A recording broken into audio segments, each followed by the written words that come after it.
US president Joe Biden के द्वारा यहाँ पे अनाउंस्ड किया गया है वेडनेसडे को कि जो नासा के जो अपकमिंग जो फ्यूचर्स मिशन होंगे, जैसे कि नासा भी बहुत जल्दी यहाँ पे लूनर मिशन 2.0 जो है यहाँ पे लॉन्च करेगा। तो इसमें क्या होंगे कि जो जापान के जो जैपनीज जो एस्ट्रोनॉट्स होंगे वो इस मिशन को जो है ज्वाइन कर सकते हैं इन फ्यूचर में। तो ये जो पूरी खबर है आप यहाँ पे मिनट के अंदर ये आर्टिकल देखने को मिला है, और जो कि स्रोत कहाँ से लिया गया है, ब्लूमबर्ग से जो है लिया गया है। तो आप ये पूरी खबर को यहाँ पे देख सकते हैं। आज हम इसको जो है यहाँ पे पूरी एनालिसिस के साथ इसको डिस्कस करेंगे, और जो हमारे एग्जाम के लिए इंपॉर्टेंट हो सकती है। लेकिन आगे बढ़ने से पहले मैं आप सभी से यहाँ पे जो यूपीएससी के द्वारा जो पीवाईक्यू है इसको यहाँ पे पूछना चाहूँगा। इसका आंसर आप मुझे कमेंट बॉक्स में आप दे सकते हैं, नहीं तो मैं इसका आंसर विद एक्सप्लेनेशन के साथ जो है मैं यहाँ पे पूरा वीडियो के एंड में इसका आंसर जो है प्रोवाइड करूँगा। तो चलिए यहाँ पे शुरुआत करते हैं, देखते हैं क्या हुआ है कि यहाँ पे हुआ क्या है। यानी कि जो ब्लूमबर्ग जो स्रोत है, यहाँ पे जो जैपनीज जो एस्ट्रोनॉट्स हैं वो नासा के जो फ्यूचर जो मिशन हैं, जैसे कि अगर हम बात करें लूनर मिशन की, ये इनको जो है ज्वाइन कर सकते हैं। ये यहाँ पे जो है यूएस प्रेसिडेंट जो बाइडेन के द्वारा इस जो न्यूज़ को जो है यहाँ पे अनाउंस्ड किया गया है। तो यहाँ पे देख सकते हैं, यहाँ पे जो उनके द्वारा कहा गया है कि द व्हाइट हाउस के द्वारा जो यहाँ पे जो उनके जो जो जापान के जो प्राइम मिनिस्टर जो किसीदा, उन्होंने जो बाइडेन से जो है बात भी करी है और कहा है कि जो मतलब 2 जैपनीज जो होंगे, 2 जापान के जो एस्ट्रोनॉट्स होंगे वो जो है ज्वाइन करेंगे फ्यूचर में जो नासा का जो लूनर मिशन है। तो ये आप यहाँ पे कैसे एक अच्छी जो है यहाँ पे एक डिस्कशन भी देखने को मिली थी। और यहाँ पे कहा गया है कि जो यहाँ पे जो एस्ट्रोनॉट्स जो होंगे वो Japan will take a part in Artemis program. यानी कि आप यहाँ पे देख सकते हैं आर्टेमिस प्रोग्राम पिछले महीने में जो है काफ़ी न्यूज़ में था, तो इसको भी अभी हम यहाँ पे पूरा डिस्कस करेंगे। तो जापान के द्वारा और प्लस यहाँ पे भारत के द्वारा भी, यहाँ पे जो है भारत के द्वारा भी जो आर्टेमिस जो प्रोग्राम है इसको दोनों के द्वारा, दोनों देशों के द्वारा इसे जो है साइन किया जा चुका है। और यहाँ पे इसको नियरली जो यहाँ पे जो इसका आर्टेमिस प्रोग्राम का जो मेन जो फोकस होगा वो कहाँ पे होगा कि यहाँ पे जो एफर्ट्स जो होंगे वहाँ पे लगाए जाएंगे, जहाँ पे जैसे कि मान के चलिए कि जो भी एस्ट्रोनॉट्स जो जाते हैं मून में उनको वापस सुरक्षित तरीके से जो है यहाँ पे पुनः अर्थ में रिटर्न कराया जा सके सुरक्षित तरीके से बाय अर्ली 2026, यानी कि 2026 तक ये जो शुरुआत इसकी हो जाएगी। जैसे कि पिछले कुछ दशकों में आपने देखा होगा कि जो अपोलो मिशन कुछ ऐसे तरीके का ही मिशन था, जिसमें जो है कल्पना चावला और जो डिफरेंट एस्ट्रोनॉट्स थे भारत की तरफ से, जो कल्पना चावला थी वो नासा में जो है काम करती थी। तो आप यहाँ पे देख सकते हैं कैसे जो यहाँ पे रिटर्न के समय, यानी कि जो वो आ रहे थे जब अर्थ की तरफ, तो रिटर्निंग के समय जो है वहाँ पे जो है कुछ इशू देखने को मिला था। उसी का जो आर्टेमिस जो प्रोग्राम है उसी के तहत जो रिटर्न यानी कि वापस आते समय जो है यहाँ पे कुछ जो एस्ट्रोनॉट्स को सुरक्षित तरीके से मून से जो है अर्थ पे जो है यहाँ पे लाया जा सके। तो ये प्रोग्राम जो है यहाँ पे बात कही गई 2026 तक शुरू होने की बात कही गई। तो आप यहाँ पे देख सकते हैं, हिंदी में देखना चाहें, 2 जापानी अंतरिक्ष यात्री भविष्य में नासा के चंद्र मिशन में शामिल होंगे। उन्होंने चंद्रमा पर उतरने वाला पहला जो होगा, यानी कि जो इस खबर से जो पहला अमेरिकी जो गैर अमेरिकी जो होंगे वो एस्ट्रोनॉट जो होंगे वो अमेरिका इस मिशन में जो काम करेंगे वो कौन होंगे, पहले जो है गैर अमेरिकी बन जाएंगे। ये यहाँ पे इस बात को कहा गया। यानी कि आर्टेमिस जो प्रोग्राम है इसको भी अभी हम देखेंगे। अपोलो मिशन के बारे में मैंने बता दिया, और इसकी शुरुआत जो है 2026 तक होने की संभावना है, जो कि चंद्रमा का जो मिशन है नासा के द्वारा। फिर यहाँ पे देखते हैं कि जैसे कि जापान है और जो भारत है, जापान एंड जो भारत है, ये यहाँ पे जो है साइन कर चुके हैं, यानी कि जो साइन कर चुके हैं आर्टेमिस मिशन। आर्टेमिस मिशन क्या है, जैसे कि मैंने पिछली ही स्लाइड में बताया, आर्टेमिस मिशन वो है कि जब भी जैसे मान चलिए ये मून है, तो यहाँ से जब अपना मिशन जब कंप्लीट करेंगे तो यहाँ से जब इन्हें वापस जो है अर्थ पे लाया जाएगा, अर्थ पे जब लाया जाएगा तब जो है इस पे जो सुरक्षित इन्हें अर्थ पे जो है लाया जा सके, ये जो है यहाँ पे कहा गया। और यहाँ पे जो चाइना के द्वारा, चाइना कितना इसमें जो है इंगेज्ड वगैरह है, इसको भी यहाँ पे देखते हैं। तो चाइना क्या है, चाइना जो है इस एकॉर्ड को जो है यहाँ पे साइन नहीं किया है। और यहाँ पे बात उनके द्वारा कही गई कि जो बीजिंग है, यानी कि जो चाइना, तो उन्होंने कमिटमेंट दी है कि जो यहाँ पे जो उनका जो फर्स्ट एस्ट्रोनॉट जो होगा वो यहाँ पे जो मून में जो जाएगा एंड ऑफ द डिकेड, यानी कि वो जो है चाइना के द्वारा अपना पहला अंतरिक्ष में जो मून में जो भेजा जाएगा, पहला जो मानव अंतरिक्ष जो भेजा जाएगा वो एंड ऑफ द डिकेड में होगा। यानी कि दशक के अंत तक चंद्रमा में पहले अंतरिक्ष यात्री को भेजने की जो है यहाँ पे जो है बात चाइना के द्वारा कही गई है। यहाँ पे आप देख सकते हैं बीजिंग जो दशक के अंत तक चंद्रमा पर अपने पहले अंतरिक्ष यात्रियों को भेजने के लिए यहाँ पे प्रतिबद्ध है। तो ये यहाँ पे पूरी जो खबर थी इसको हम यहाँ पे डिटेल के साथ डिस्कस किए। अब यहाँ पे देख लेते हैं कि जो आर्टेमिस एकॉर्ड के बारे में भी यहाँ पे हम देखेंगे कि जो यहाँ पे एक आउटर स्पेस ट्रीटी है इसको भी हम देखेंगे। देखिए अब जैसे कि 16 जून को यहाँ पे जो पेपर होने वाला है प्री का, तो उसके रिगार्डिंग ये जो है आउटर स्पेस ट्रीटी पूछी जा सकती है। आर्टेमिस जो प्रोग्राम है, आर्टेमिस जो एकॉर्ड है, इसको पूछा जा सकता है। तो आपको अवेयर रहना है कि क्या क्या चीज़ें जो है न्यूज़ में चल रही हैं। तो आर्टेमिस अकॉर्ड क्या बिल्ड करता है upon the foundation of the outer space treaty of 1967, यानी कि इस ट्रीटी को जो है 1967 में जो है ऑर्गेनाइज किया गया था, जो कि फ्रेमवर्क में आई थी। और ये गाइडलाइन का जो एम क्या है, govern the exploration of utilization of space the modern era, यानी कि इसका एम क्या है कि किस तरीके से यहाँ पे जो मॉडर्न जो स्पेस है उसको जो मॉडर्न एरा के जो स्पेस की जो टेक्नोलॉजी है इसको कैसे हम यूटिलाइज कर सकते हैं। एंड यहाँ पे जो लीगली बाइंडिंग नहीं है, ये जो ट्रीटी है, ये जो एकॉर्ड है, ये यहाँ पे देख सकते हैं जो आर्टेमिस जो एकॉर्ड है ये यहाँ पे लीगली बाइंडिंग नहीं है। This principles of to road map in international collaboration in civil space. आप यहाँ पे देख सकते हैं ये जो आर्टेमिस एकॉर्ड है ये पूरा बाइंडिंग नहीं है। फिर यहाँ पे जो आर्टेमिस एकॉर्ड है, endeavour facility of human return to the moon by यहाँ पे जो है 2026 है, आप इसको यहाँ पे करेक्ट कर लीजिएगा। तो आर्टेमिस मिशन क्या है, ये इसका एम क्या है, यहाँ पे जो मॉडर्न टेक्नोलॉजी है उसका जो यहाँ पे एक्सप्लोर कैसे कर सकते हैं, यूटिलाइज कैसे कर सकते हैं इन the modern era and space के सेक्टर में, ये आर्टेमिस जो यहाँ पे एकॉर्ड है इसके द्वारा बताया गया है। और जो आर्टेमिस एकॉर्ड जो है ये जो है नॉन बाइंडिंग एकॉर्ड है, नॉन बाइंडिंग यहाँ पे प्रोग्राम है, इसमें कोई भी किसी तरह का बाइंडिंग नहीं है, कोई भी यहाँ पे आप इसको साइन भी करना चाहे तो कर सकते हैं, यानी कि अलग अलग कंट्रीज के द्वारा इसे साइन किया जाता है, जैसे कि भारत के द्वारा इसे ऑलरेडी साइन किया जा चुका है। और यहाँ पे कहा गया है कि नासा और जो इसरो है ये यहाँ पे दोनों जो है एग्री करते हैं, तो ज्वाइंट स्पेस मिशन इन 2024 यानी कि ज्वाइंट स्पेस मिशन की भी यहाँ पे शुरुआत की जाएगी 2024 में, या ऐसे यहाँ पे बात कही गई। आर्टेमिस मिशन जो यहाँ पे 2026 कर दीजिएगा तक जो है चंद्रमा पर मानव की वापसी को सुविधाजनक बनाने का प्रयास यहाँ पे किया गया है। अब यहाँ पे आप देखेंगे जो आउटर स्पेस ट्रीटी है जो 1967 में जो इसको जो है यहाँ पे लाया गया था, तो इसके बारे में देख सकते हैं। इन 1967 on the outer space treaty was signed and ratified the US and जो सोवियत यूनियन है, यानी कि जो Soviet union, US and other 63 जो पार्टिसिपेशन है इनके द्वारा जो यहाँ पे साइन किया गया है on the United nation on 27 जनवरी।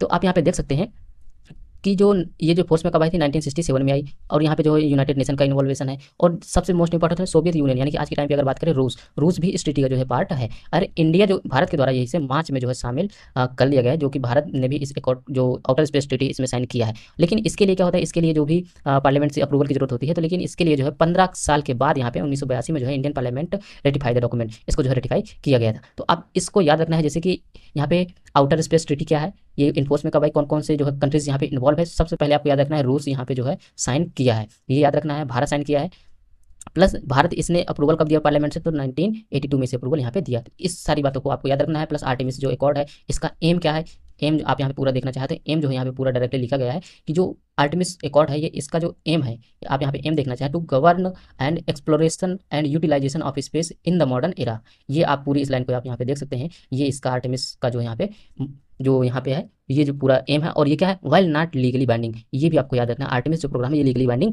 नहीं है। तो होपफुली आपको जो समझ आया होगा। अब हम बढ़ते हैं आगे। अब जो हम आपसे क्वेश्चन पूछे थे कि जैसे कि जो यूपीएससी के द्वारा जो यहाँ पे पीवाईक्यू जो पूछा गया था, इसके आंसर की बात कर लेते हैं। तो यहाँ पे जिसका आंसर है, जैसे कि देखिए पहला जो स्टेटमेंट, बैलिस्टिक मिसाइलें अपनी पूरी उड़ान के दौरान सब सोनिक गति से नहीं, ये तो यहाँ पे रॉन्ग है, यहाँ पे रॉन्ग है।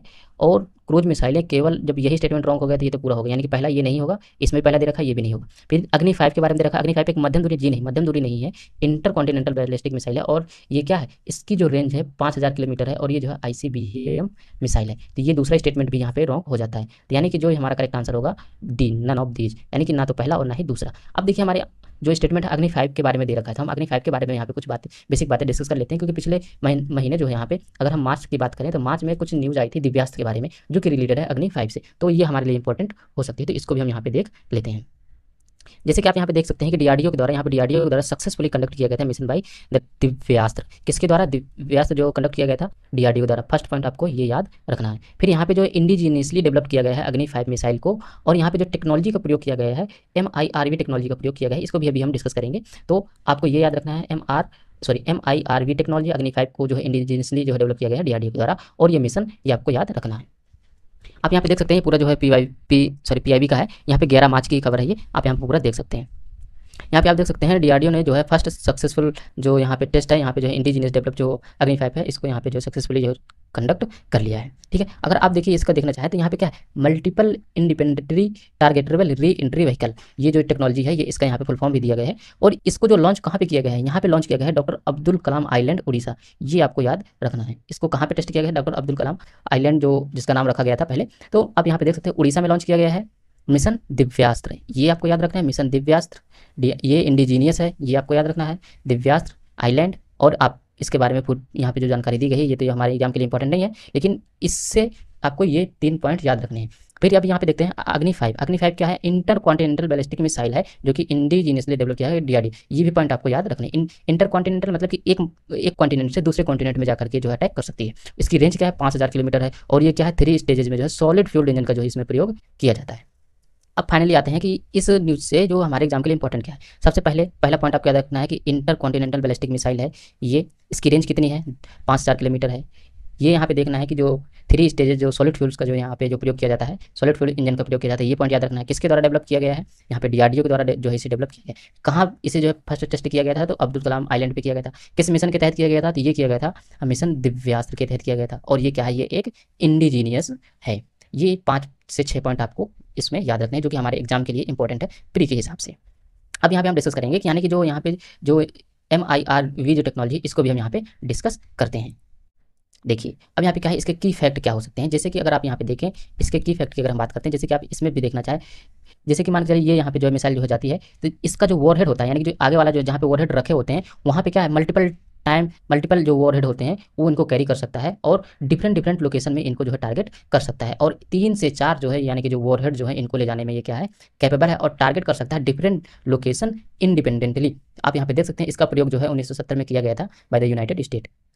ठीक है, ये आप यहाँ पे इसको देख सकते हैं, ये मिसाइल जो है effectiveness increasing the number of potential target can be change engaged, sorry. फिर इसके बाद जो है आप यहाँ पूरा अगर हिंदी में देखना चाहते तो पढ़ सकते हैं। और इसके साथ साथ क्या है, ये क्या है, यहाँ पे दोनों में जो है ये काम कर सकती है। यानी कि जैसे कि अगर इसको लॉन्च किया जाए, यानी कि जो लैंड में है वहाँ पे भी, और जो सी बेस्ड जो प्लेटफॉर्म है वहाँ पे भी इसे जो लॉन्च किया जा सकता है। यानी कि जो जमीन बेस्ड जो प्लेटफॉर्म है, यानी कि जमीन में, जैसे कि अगर हम लैंड में बात करें, जमीन में रख करके भी, जैसे आइलैंड से जो अभी टेस्ट किया गया था वो क्या है, जमीन में ही था। और इसे सी बेस्ड प्लेटफॉर्म से भी इसे जो है लॉन्च किया जा सकता है by expanding their operational flexibility and range. ये क्या है, ये सब जो है आप पूरा देख सकते हैं। और इसके बारे में क्या है, ये वाले पॉइंट भी आपको 6 पॉइंट हमने देखे थे पिछले ही स्लाइड में, और यहाँ पे आप 7th पॉइंट यहाँ पे ऐड कर लीजिए। 7th जो पॉइंट होगा ये यहाँ पे ये वाला होगा, और यानी कि लैंड और जो सी बेस्ड जो है ये आपको याद रखना है। वॉरहेड 3 से 4 को कैरी कर सकता है, डिफरेंट टारगेट को यहाँ पे अटैक कर सकता है। तो ये 8 पॉइंट इसके बारे में आपको आर्टेमिस और जो यहाँ पे MIR विद जो टेक्नोलॉजी, इसके बारे में आपको याद होना चाहिए। होपफुली आपको पूरा जो है समझ आया होगा।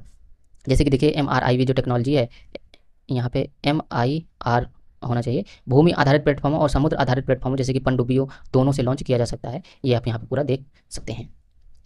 अब यहाँ पे देखेंगे कि जो इसरो के जो अपकमिंग मिशन है, यानी कि इसरो की ऑफिशियल वेबसाइट से ही लिया गया है। इसरो के ऑफिशियल वेबसाइट में आप अगर जाएंगे तो सर्च करेंगे अपकमिंग मिशन ऑफ इसरो, तो डायरेक्ट इसी पेज में जो है लैंड करेंगे। तो आप यहाँ पे देख सकते हैं गगनयान और जो है निसार, ये भी दो मिशन है जो कि अपकमिंग इसरो के हैं।